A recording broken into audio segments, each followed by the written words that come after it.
নিত্যপণ্যের দামে দিশেহারা শ্রমজীবীরা দুদিন কাজ না পেরে চলে যাচ্ছেন দারিদ্র্য সীমার নিচে। সামাজিক কর্মসূচি ৭৩ ভাগ সুবিধাভোগী ভুয়া ঢেলে সাজানোর পরামর্শ। সূচকের টানা পতনে বেহাল পুঁজিবাজার, নিয়ন্ত্রক সংস্থা বিএসইসির হুটহাট সিদ্ধান্তকে দুষছেন বিনিয়োগকারীরা। দীর্ঘমেয়াদে ক্ষতির সম্ভাবনা নেই বলছেন আইসিবি। উন্নয়ন কাজে ধীরগতিতে কমেছে কাঁচামাল আমদানি, কাঙ্ক্ষিত রাজস্ব পাচ্ছে না চট্টগ্রাম কাস্টম হাউস। অর্থ বছরে ৫ মাসে লক্ষ্যমাত্রার চেয়ে ৪,৪২১ কোটি টাকা পিছিয়ে। ফসলি জমি, আবাসিক এলাকা, শিক্ষা প্রতিষ্ঠান সবখানে ইটভাটা।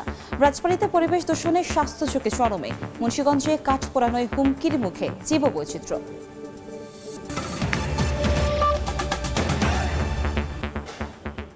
সময় সংবাদের সঙ্গে আছি আমি কনক আজাদ।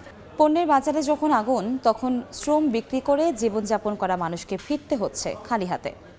এভাবে পরপর দুদিন ফিরলেই দারিদ্র্যসীমার নিচে নেমে যাচ্ছেন তারা।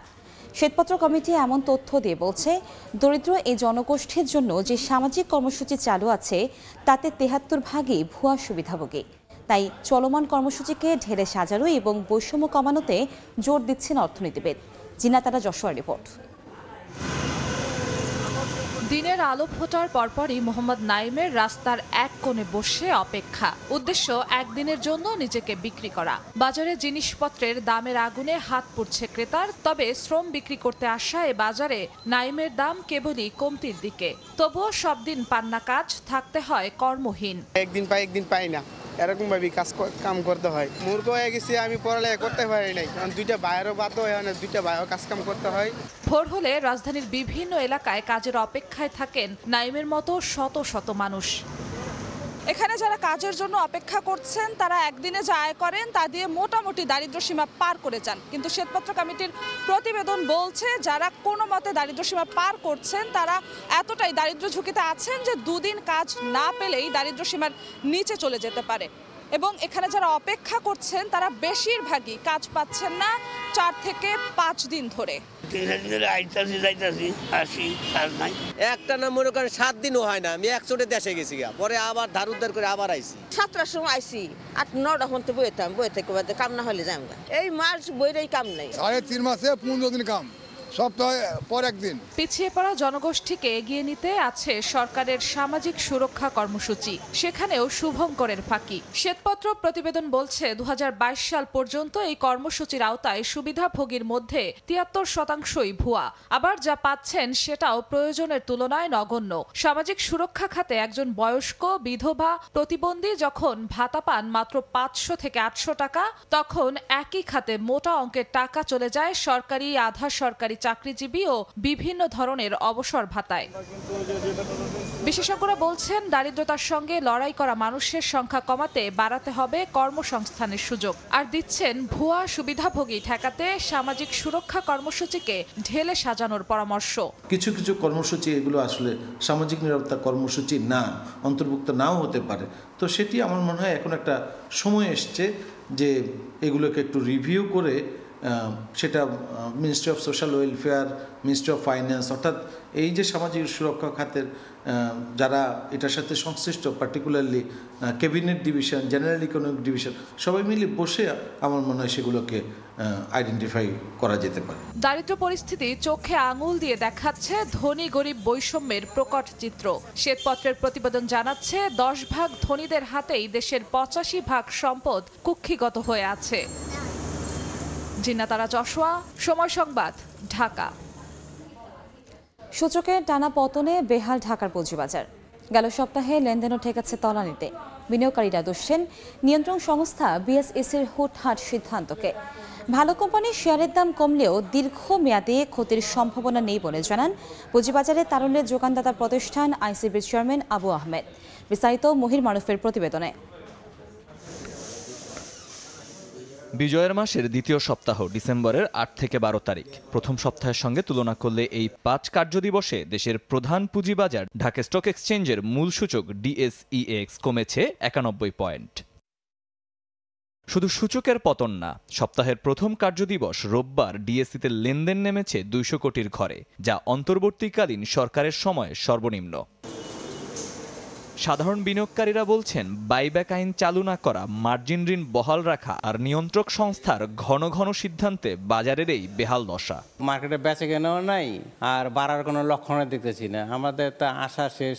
শেয়ার মার্কেট এমনি খুব খারাপ অবস্থায় আছে, তার মধ্যে কিছু সিদ্ধান্ত নেতিবাচক প্রভাব পড়ে। 3 বছর যাবৎ ওভারঅল এভারেজে নিচের দিকে আছে, মানে উপরের দিকে যাওয়ার তেমন ইয়া দেখতেছি না। বাজারে এখন বলার মতন আমাদের কিছুই নেই, আর এই বাজারটা দেখার মতন আমার মনে হয় কেউই নেই। ভালো কোম্পানির শেয়ারে অর্থলগ্নিকারীরাও পড়েছেন লোকসানে, তবে দীর্ঘমেয়াদে এসব কোম্পানির শেয়ারধারীরা লাভবান হবেন এমন প্রত্যাশা আইসিবি চেয়ারম্যানের। ভালো কোম্পানির শেয়ারগুলোর যে পতনের কথা বলতেছে পার্সেন্টেজে সেগুলো অনেক কম। আপনাদের খারাপ কোম্পানির যেগুলো নিয়ে হয়তো অনেকে বসে আছে, যেগুলো হয়তো জুড়াইদের ইয়া অনুযায়ী বেচা কেনা হয়েছে, সেগুলোতে 40-50% চলে গেছে, আর এগুলোতে 20% 25% হয়তো বড় জোর। বাজার প্রসঙ্গে আবু আহমেদ বলেন, সুদিনের জন্য করতে হবে অপেক্ষা। জানান, সুদের হার কমে আসলে স্বাভাবিক হবে শেয়ার বাজার। সুদের হার বেড়ে যাওয়ার কারণে প্রচুর টাকা এই মার্কেট থেকে মানি মার্কেটে গেছে, ট্রেজারি বন্ডে গেছে। তো সেটাও যে সুদের হারটা যদি আবার কমা শুরু করে, হয়তো বা জানুয়ারি ফেব্রুয়ারি কমবে আশা করতেছি ইনশাল্লাহ, তাহলে এদিকে আসবে আমরা, মানে ইনভেস্টমেন্টের যে মানে ফান্ড অ্যাভেলেবল সেটা আবার এদিকে আসবে। গত সপ্তাহে ব্যাংক, আর্থিক প্রতিষ্ঠান, ট্যানারি ও টেলিকম খাতে শেয়ারের দাম কমেছে সবচেয়ে বেশি। মহির মারুফ, সময় সংবাদ, ঢাকা। উন্নয়ন কাজে ধীর গতিতে শিল্প কারখানায় কমছে উৎপাদন। এ কারণে কাঁচামাল আমদানি তুলনামূলক কমে যাওয়ায় কাঙ্ক্ষিত রাজস্ব পাচ্ছে না চট্টগ্রাম কাস্টম হাউস। চলতি অর্থবছরে 5 মাসে লক্ষ্যমাত্রার চেয়ে 4,421 কোটি টাকা পিছিয়ে রয়েছে সংস্থাটি। তবে গত অর্থ বছরের তুলনায় 1,698 কোটি টাকা বেশি আদায় হয়েছে এ সময়ে। স্বাক্ষরটিপুর ক্যামেরায় বিস্তারিত জানাচ্ছেন কমল দে। চলতি অর্থ বছরের গত 5 মাসে রাজস্ব আদায়ের লক্ষ্যমাত্রা ছিল 34,097 কোটি টাকা। তবে চট্টগ্রাম কাস্টম হাউস আদায় করেছে 29,676 কোটি টাকা। আর একক মাস হিসেবে নভেম্বরে 7,457 কোটি টাকা লক্ষ্যমাত্রার বিপরীতে আদায় হয়েছে 5,223 কোটি টাকা। লক্ষ্যমাত্রা অর্জনে কিছুটা পিছিয়ে থাকলো গত অর্থ বছরের তুলনায় 6% প্রবৃদ্ধি অর্জিত হয়েছে। শিল্পের কাঁচামাল আমদানি কিছুটা কম হয় রাজস্ব আদায়ের লক্ষ্যমাত্রা অর্জনে সমস্যা হচ্ছে বলে দাবি কাস্টম হাউসের। গত বছরের নভেম্বরের তুলনায় এই বছরের নভেম্বরে প্রায় 5,800 কন্টেনার কম এসেছে। আমাদের নভেম্বর পর্যন্ত রাজস্ব লক্ষ্যমাত্রা ছিল 34,000 কোটি টাকা, তার বিপরীতে আমরা প্রায় 29,700 কোটি টাকার মতো আদায় করতে পেরেছি। তথ্য বলছে বিগত সময়ের তুলনায় শুধু নভেম্বরেই 7,64,000 মেট্রিক টন শিল্পের কাঁচামাল কম আমদানি হয়েছে। যেহেতু মার্কেটের চাহিদা নেই, আমরা কিন্তু উৎপাদন করতে পারতেছি না, এবং সেই হিসাবে র মেটেরিয়াল যেগুলো আছে যে সেমির উৎপাদনের করার জন্য, এগুলো সব কিন্তু আমদানি কমে গেছে। 5 আগস্ট ছাত্র আন্দোলনে আওয়ামী লীগ সরকারের পতনের পর চলমান উন্নয়ন কাজে স্বচ্ছতা আনার চেষ্টা চালিয়ে যাচ্ছে অন্তর্বর্তী সরকার। তবে কিছু উন্নয়ন কাজে ঠিকাদার সংশ্লিষ্টরা গা ঢাকা দিয়েছে। উন্নয়ন কাজে ধীরগতির প্রভাব পড়েছে শিল্প কারখানাগুলোতে, বিশেষ করে বাজারের চাহিদার বিপরীতে কারখানাগুলো উৎপাদন কমিয়ে দেওয়ায় কমছে কাঁচামাল আমদানিও।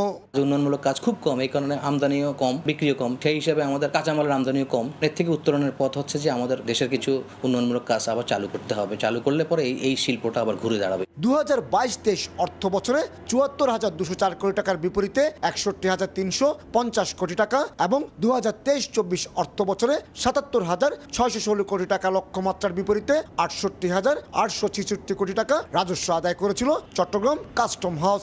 আর 2024-25 অর্থ বছরে রাজস্ব আদায়ের লক্ষ্যমাত্রা ধরা হয়েছে 83,432 কোটি টাকা। জাতীয় আয়ে বিশাল একটি অংশ যোগান দিয়ে থাকে চট্টগ্রাম কাস্টম হাউস, যার পরিমাণ বছরে 70,000 কোটি টাকার বেশি। মূলত চট্টগ্রাম বন্দর দিয়ে আমদানি রপ্তানি পণ্য থেকে যে রাজস্ব আদায় হয় তাই জাতীয় আয়ে যুক্ত হচ্ছে। আর তাই রাজস্ব বাড়াতে চট্টগ্রাম কাস্টম হাউসের বিদ্যমান সংকটগুলো কাটানোর কথা বলছেন ব্যবসায়ীরা। চট্টগ্রাম কাস্টম হাউস থেকে কমল দে, সময় সংবাদ। লাফিয়ে লাফিয়ে বাড়ছে স্বর্ণের দাম, এতে ক্রেতার সংকটে পড়েছে মাদারীপুরের স্বর্ণ ব্যবসায়ীরা।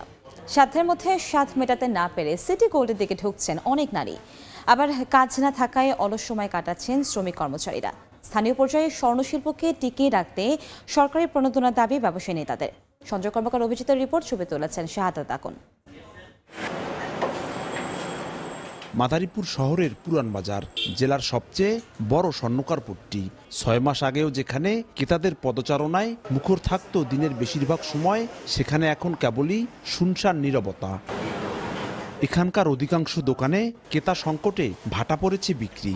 বিক্রেতারা বলছেন 1 বছরেরও কম সময়ের ব্যবধানে এক একটি দোকানে 3 থেকে 5 লাখ টাকা বিক্রি নেমে এসেছে অর্ধেকে। কারণ স্বর্ণালঙ্কারের উচ্চ মূল্য। অনেকে ঝুঁকছেন সিটি গোল্ডের দিকে। সোনার দাম এত বেশি, যার কারণে কাস্টমার খুব কম। কারিগরদের ওইভাবে কাজ দিতে পারি না, তারা অলস সময় পার করছে। খুবই একটা সংকটময় সময় কাটাইতেছি। আমরা তো কিনতে পারি না, তাই জন্য ওদের স্বর্ণের বদলে আমরা সিটি গোল্ড নিতেছি। আগে 3-4 ভরি কাজ করতাম, এখন মানে মাসে 1 ভরি 2 ভরি কষ্ট হয়ে যায়। এখন অনেকে কাজ সেরে অন্য কাজে চলে যাচ্ছে। এজন্য অবশ্য সিন্ডিকেটকে অনেকটাই দায়ী করছেন খুচরা ব্যবসায়ীরা। দেখা গেছে আজকে 500 কমলো, তো ধাপে ধাপে 1 সপ্তাহে 3-4 বার বাইরে যায়। সরকার যদি এটার প্রতি দৃষ্টি না রাখে তাহলে দেখা যাবে যে স্বর্ণের বাজারটা সমস্যায় হয়ে যাবে আর কি। এই অবস্থায় স্থানীয় পর্যায়ে স্বর্ণ শিল্পকে টিকিয়ে রাখতে প্রণোদনা দেওয়ার দাবি ব্যবসায়ী নেতাদের। স্বর্ণের বাজারে ডাউন হলে সবাই কিনতে পারতো এবং বিপদ আপদে সবারই কাজে লাগতো। এই ব্যবসার সাথে জড়িত যারা, তাদেরকে সরকারের প্রণোদনা দেওয়া উচিত বেঁচে রাখার স্বার্থে, এই শিল্পকে বাঁচানোর স্বার্থে। মাদারীপুর জেলার 5টি উপজেলায় 350 স্বর্ণের দোকান রয়েছে, যেখানে কর্মরত রয়েছেন 3000-এর বেশি শ্রমিক কর্মচারী। দিনরাত মিলিয়ে 16 থেকে 18 ঘন্টা স্বর্ণের গহনা নির্মাণে শ্রমিকরা ব্যস্ত থাকলেও এখন বেশিরভাগ সময় অলস কাটাচ্ছেন। কাজ না থাকায় এই পেশার পরিবর্তন করে অনেকেই অন্যত্র চলে গেছেন। সঞ্জয় কর্মকার, অভিজিৎ, সময় সংবাদ, মাদারীপুর। 54তম মহান বিজয় দিবস উদযাপন উপলক্ষে জাতীয় স্মৃতিসৌধে সব ধরনের প্রস্তুতি প্রায় শেষ করে নিয়েছে গণপূর্ত বিভাগ। সৌধের মূল ফটক থেকে শহীদ বেদি পর্যন্ত সব স্থান ধুয়ে মুছে রং তুলির আঁচড়ে সাজানোর কাজ চলছে পুরোদমে। এই মুহূর্তে সাভারের জাতীয় স্মৃতিসৌধে আছেন রিপোর্টার মাইমুনা হায়দার চৌধুরী। প্রস্তুতির সবশেষ খবর জানতে আমরা সরাসরি যুক্ত হচ্ছি তার সঙ্গে। মাইমুনা,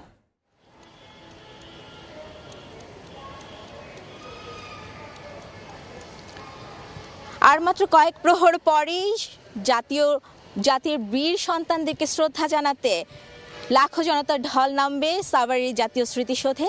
তারই প্রস্তুতি চলছে আসলে এই মুহূর্তে। এখানে আমরা যেটা দেখতে পাচ্ছি যে এখানে ধোয়া মোছার কাজ, পরিষ্কার পরিচ্ছন্নতার কাজ চলছে। স্মৃতির মিনারের বেদিগুলো ধুয়ে মুছে চকচকে করে তোলা হচ্ছে জাতির শ্রেষ্ঠ সন্তানদেরকে শ্রদ্ধা জানানোর জন্য। সেই সঙ্গে চলছে শোভাবর্ধনের কাজ, গাছের আগাছা কেটে এবং বিভিন্ন রঙের ফুলের গাছ আমরা দেখতে পাচ্ছি। একই সঙ্গে এখানে আসলে আমরা যেটা দেখেছি যে নিরাপত্তার চাদরে ঢেকে দেওয়া হয়েছে পুরো স্মৃতিসৌধ প্রাঙ্গণটি। শুধু স্মৃতিসৌধ প্রাঙ্গণ নয়, এছাড়া আসলে এই এলাকা জুড়ে ব্যাপক নিরাপত্তা ব্যবস্থার জোরদার করা হয়েছে। আমরা এছাড়াও গণপূর্ত মন্ত্রণালয়ের কাছ থেকে যেটি জানতে পেরেছি যে এই প্রস্তুতির কাজটি আসলে চলছে প্রায় সপ্তাহখানেক আগে ধরেই।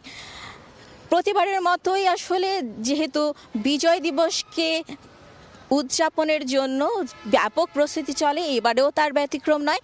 বিভিন্ন দেশের কূটনীতিকরা এবং লাখো জনতার সমাগম ঘটবে এখানে জাতির শ্রেষ্ঠ সন্তানদেরকে শ্রদ্ধা জানাতে, তারই প্রস্তুতি চলছে। আমরা যেটি দেখতে পাচ্ছি যে এখানে আসলে এখন এই মুহূর্তে সিমেন্ট দিয়ে বেদিগুলোকে ঠিকঠাক করা হচ্ছে। যেখানে যেটুকু ত্রুটি রয়েছে সেটিকে ঢেকে দেওয়ার এবং সেটিকে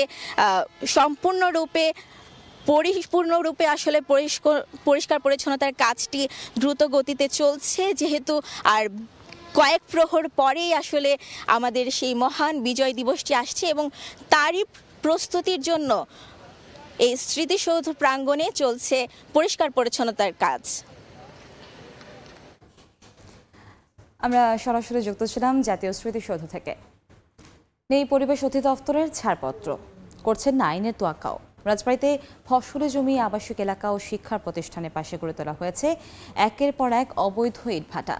এসব ভাটায় আবার কয়লার পরিবর্তে পোড়ানো হচ্ছে কাঠ। এতে শুধু পরিবেশই বিষাক্ত হচ্ছে না, বাড়ছে স্বাস্থ্য ঝুঁকিও। অবৈধ ইটভাটার বিরুদ্ধে দ্রুত ব্যবস্থা নেওয়ার আশ্বাস প্রশাসনের। আশিকুর রহমানের রিপোর্ট।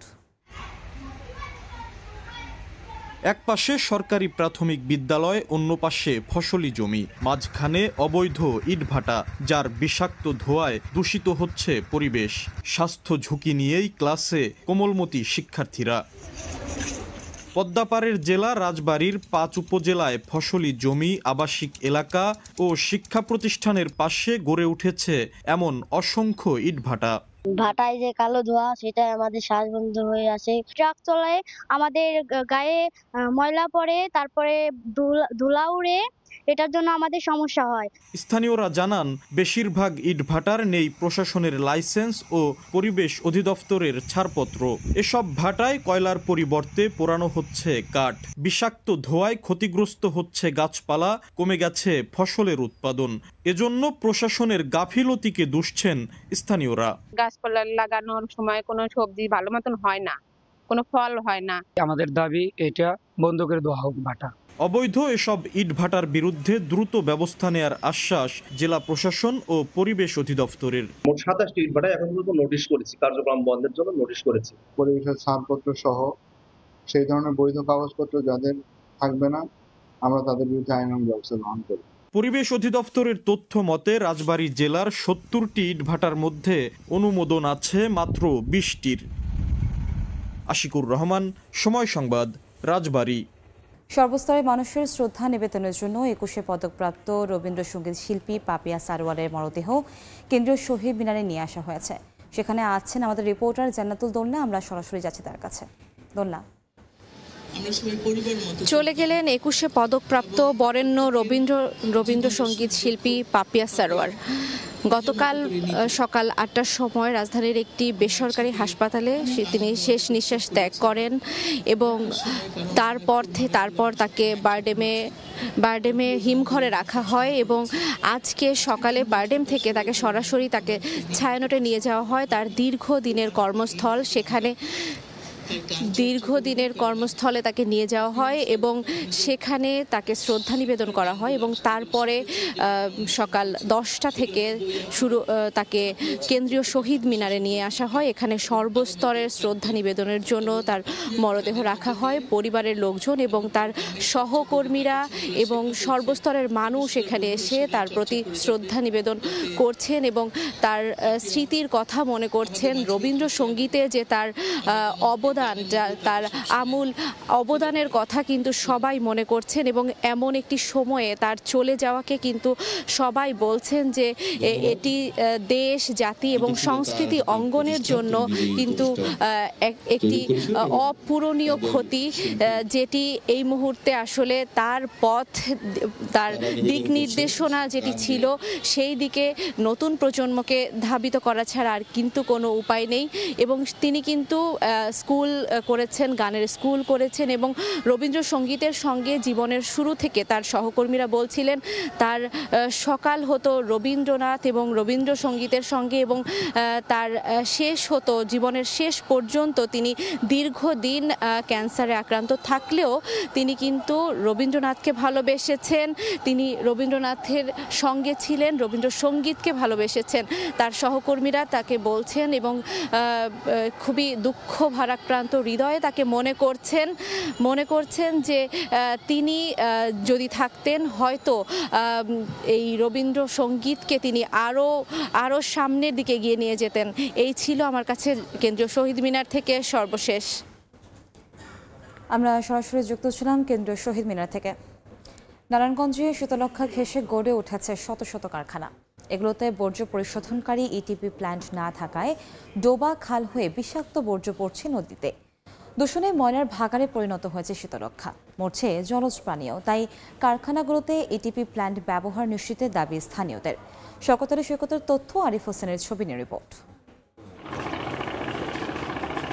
নেই স্রোতস্বিনী সেই শীতলক্ষার স্বচ্ছ জল। প্রাচ্যের ড্যান্ডির বুক চিরে বয়ে চলা এই নদী এখন ধুঁকছে শিল্প বর্জ্যের দূষণে। একসময়ের পরিবেশ বান্ধব ও পরিষ্কার পানির ভাণ্ডার শীতলক্ষা এখন মৃতপ্রায়। নারায়ণগঞ্জ অংশে বিভিন্ন কারখানার অপরিশোধিত বর্জ্যে ময়লার ভাগাড়ে পরিণত হয়েছে এই নদী, বিপন্ন হচ্ছে পরিবেশ। শীতলক্ষা ঘেঁষে গড়ে ওঠা এমন শত শত ছোট বড় কারখানায় নেই বর্জ্য পরিশোধনকারী ইটিপি প্লান্ট। এতে ডোবা খাল হয়ে বিষাক্ত বর্জ্য পড়ছে নদীতে। শুধু নদীই দূষিত হচ্ছে না, মরছে জলজ প্রাণীও। এই শীতলক্ষার পানি আমরা খাইতাম এবং ব্যবহার করতাম। অনেক গন্ধকর পানি, খুব লাল চুলকানি মুলকানি বাড়াই দিছে। নদীগুলোকে বাঁচানোর ব্যবস্থা নেই কর্তৃপক্ষ, যাতে আমরা সেই আগের মতন আবার সেই নদীতে গোসল করতে পারি। এই যখন পরিস্থিতি, তখন সব শিল্প কারখানাকে ইটিপি প্লান্ট ব্যবহারে বাধ্য করতে কার্যকর ব্যবস্থা নেওয়ার তাগিদ পরিবেশবাদী সংগঠনের। যদিও পরিবেশ অধিদপ্তরের দাবি তারা বসে নেই। প্রত্যেকটা যে সমস্ত কোম্পানিগুলো আছে রাসায়নিক বর্জ্য সরাসরি নদীতে না ফেলে ইটিপির মাধ্যমে যেন পানিগুলো রিসাইক্লিং করে তারা যেন পানিগুলো ছাড়ে। কোনো প্রতিষ্ঠান ইটিপি ব্যবহার না করে এই বর্জ্য সরাসরি নদীতে ফেলে দিচ্ছে, তাহলে সে সকল প্রতিষ্ঠানের বিরুদ্ধে যথাযথ আইনানুগ ব্যবস্থা গ্রহণ করা হবে। নদী রক্ষায় নানা উদ্যোগ নেওয়ার কথা জানিয়েছেন নৌ পরিবহন উপদেষ্টা। নদী দূষণ সম্বন্ধে ওনারা পরিবেশ যে মন্ত্রণালয় এবং পরিবেশবাদীরা করতে চায়, যা করবেন সেটাতে আমরা সহযোগিতা করব। নারায়ণগঞ্জে নদী ও খাল দূষণকারী ১৩০টি প্রতিষ্ঠানকে চিহ্নিত করে জরিমানা করেছে জেলা পরিবেশ অধিদপ্তর। সময় সংবাদ, নারায়ণগঞ্জ। নবনির্বাচিত মার্কিন প্রেসিডেন্ট ডোনাল্ড ট্রাম্পের অভিষেক অনুষ্ঠানে তহবিলে $10 লাখ অনুদান দিয়েছে মেটা, বাংলাদেশি মুদ্রায় যা 12 কোটি টাকার সমান। গত মাসে যুক্তরাষ্ট্রের ফ্লোরিডার মার-এ-লাগোতে ট্রাম্পের সঙ্গে ব্যক্তিগতভাবে দেখা করেন মেটার প্রধান নির্বাহী কর্মকর্তা মার্ক জাকারবার্গ। ট্রাম্প জাকারবার্গের এই সাক্ষাতের পরই অনুদানের খবর সামনে এলো। মেটার অনুদানের বিষয়ে প্রথম প্রতিবেদন প্রকাশ করে মার্কিন গণমাধ্যম দ্য ওয়াল স্ট্রিট জার্নাল, যদিও অনুদানের বিষয়ে এখনও বিস্তারিত কিছু জানানো হয়নি। এই পর্যায়ে শীর্ষ সংবাদগুলো জানিয়ে দিচ্ছি আরেকবার। নিত্যপণ্যের দামে দিশেহারা শ্রমজীবীরা, দুদিন কাজ না পেরে চলে যাচ্ছেন দারিদ্র্যসীমার নিচে। সামাজিক কর্মসূচির ৭৩% সুবিধাভোগী ভুয়া, ঢেলে সাজানোর পরামর্শ। সূচকের টানা পতনে বেহাল পুঁজিবাজার, নিয়ন্ত্রণ সংস্থা বিএসইসির হুটহাট সিদ্ধান্তকে দুষছেন বিনিয়োগকারীরা। দীর্ঘমেয়াদে ক্ষতির সম্ভাবনা নেই বলছে আইসিবি। এবং উন্নয়ন কাজের ধীরগতিতে কমেছে কাঁচামাল আমদানি, কাঙ্ক্ষিত রাজস্ব পাচ্ছে না চট্টগ্রাম কাস্টম হাউস। অর্থবছরে 5 মাসে লক্ষ্যমাত্রা চেয়ে ৪,৪২১ কোটি টাকা পিছিয়ে।